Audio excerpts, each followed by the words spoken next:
Welcome to Steno Compendium. Get ready for the dictation. 5 seconds. Mr. Chairman, I wish to support this bill not because this is really a measure which will improve the conditions under which these institutions have come into existence in our country, but because I feel even a small thing like this, which will regulate the running of these homes, might do some temporary good.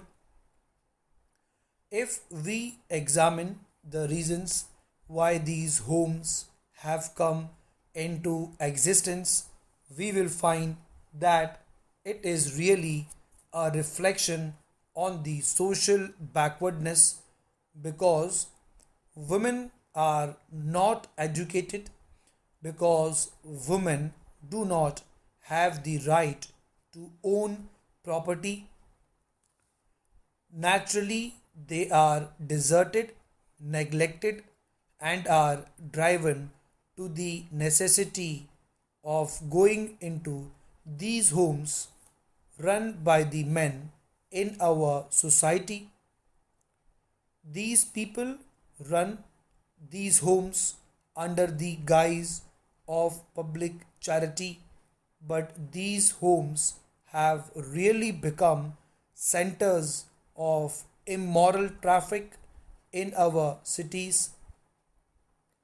These institutions are not only not run by the state as they should be, but they are run by religious and semi religious bodies, by the so called public spirited men in our country, and as has been pointed out just now, it is stated in the report of the committee appointed by the Ministry of Welfare that they are even being financed by state funds and grants made by the Ministry of Welfare are used by such institutions for unethical purposes.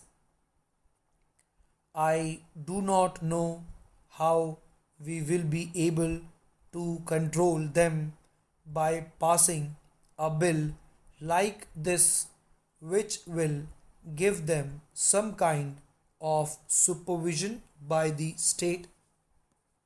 Sir, I was personally connected with an institution in Uttar Pradesh, and it was an institution which was run under the name of Mahila Ashram, and the entire committee in control of that Mahila Ashram consisted of some of the lawyers and doctors of the capital of Uttar Pradesh. The means by which they secured the finance to run this institution will prove on what basis this institution is running. For every month that an inmate spends in that home, the prospective husband will have to pay at the rate of so many rupees per month.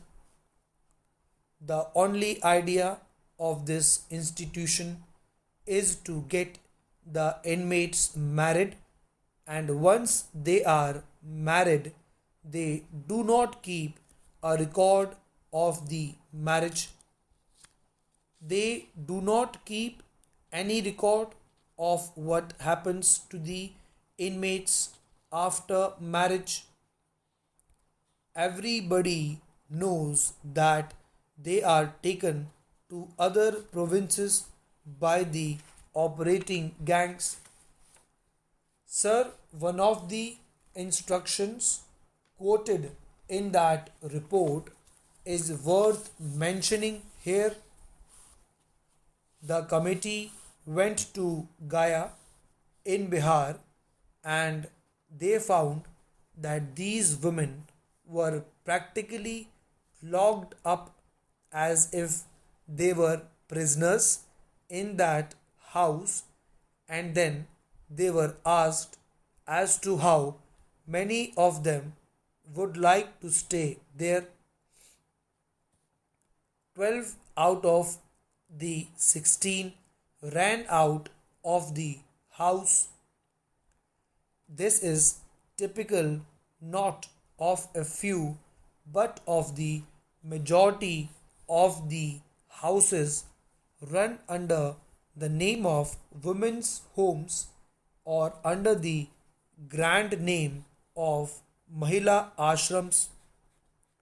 Only the other day in the Times of India, we read about a children's home run in Delhi with the financial aid of the Ministry of Welfare just to give a grant to an institution because it bears the name of women and children, even when it is supervised by a visiting committee or visiting men, does not really mean that we are solving the problem.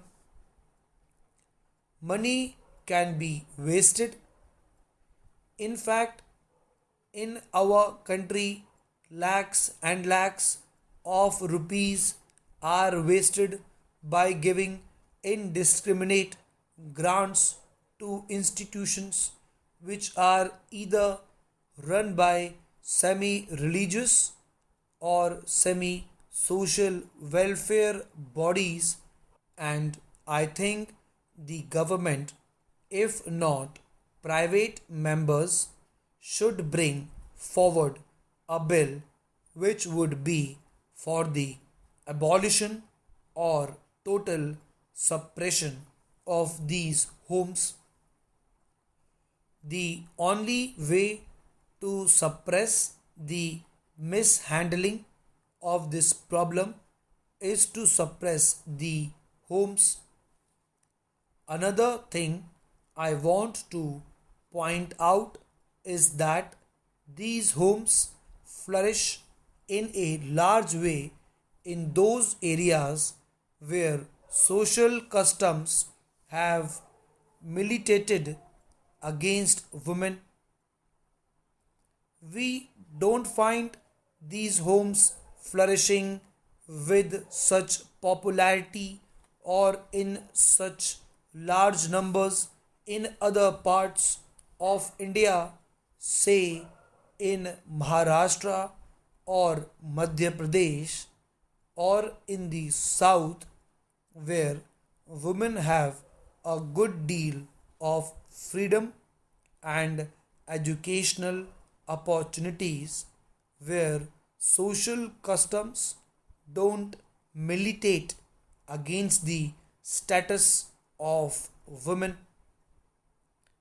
Therefore, we should pay increasing attention not only to giving grants or to bringing out bills like this, but also to give adequate, perhaps better opportunities for women to have education. It is not the woman who can stand on her own legs goes there, or who is being exploited by these people. It is the weaker women, the women who are ignorant and who don't know what is right or wrong, that are being given false promises and taken to these homes and then handled like goods by the exploiter. Therefore, I support this motion because there is nothing else to do, and I hope that the rule making powers will be exercised in such a way that the control of the government on these institutions might be tightened